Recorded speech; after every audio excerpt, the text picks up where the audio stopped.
Film acting is not just one simple idea or one activity getting in front of a camera and doing. It's the conglomeration of several skills put together that one needs to master in order to become an effective film actor. Here's the top 5 skills to master. Number 1, memorization. I find it interesting how over the decades when I've shared with people that I'm an actor that usually the first thing coming out of their mouth is, how do you memorize all those lines? And I've always found that to be interesting because quite frankly, and usually how I answer is, I think that's the easiest part. And I really do. It's not fun to memorize. It's kind of tedious, but it's absolutely necessary. It may be the most important thing actually, because if you're not repeating the lines of the story that you're being paid to tell, you're not doing your job, right? So there's different ways to memorize. You can do it the old-fashioned way, just poring over the script and pounding it into yourself. Now, in modern technology, we have recording devices. You can record yourself saying it, listen to it over and over. That's one way. Or if you have the luxury of a roommate or a family member or someone who can run the lines with you, that may be the quickest way to sink in the lines. But memorization is definitely key, and you need to have a method.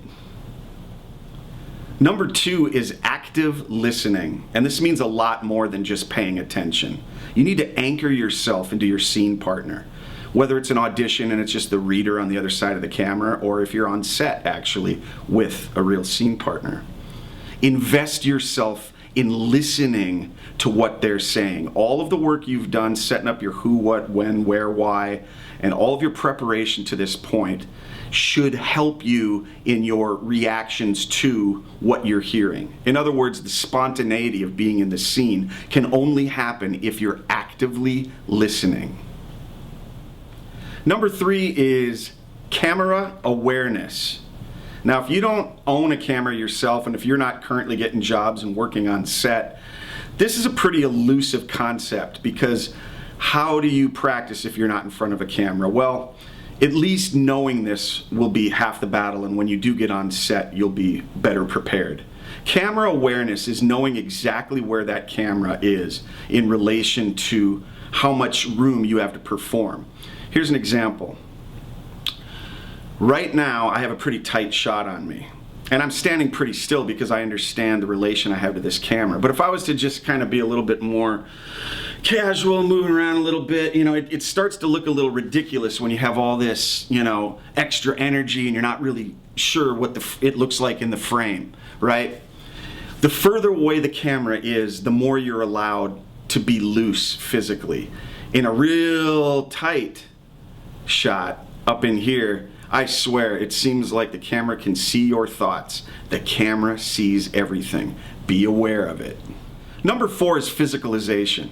Actors are effectively avatars of our characters, and we become our characters through physicalization, using our bodies, using our faces. There is a whole lot to talk about physicalization in front of the camera, and I'm going to make a video down the road talking about that in more detail. Moving on to the final step. Number 5 is vocalization, very similar to physicalization. But if you think about it, the cinematic experience isn't just a visual experience. It's at least 50% audio, and vocalization is very important in creating character.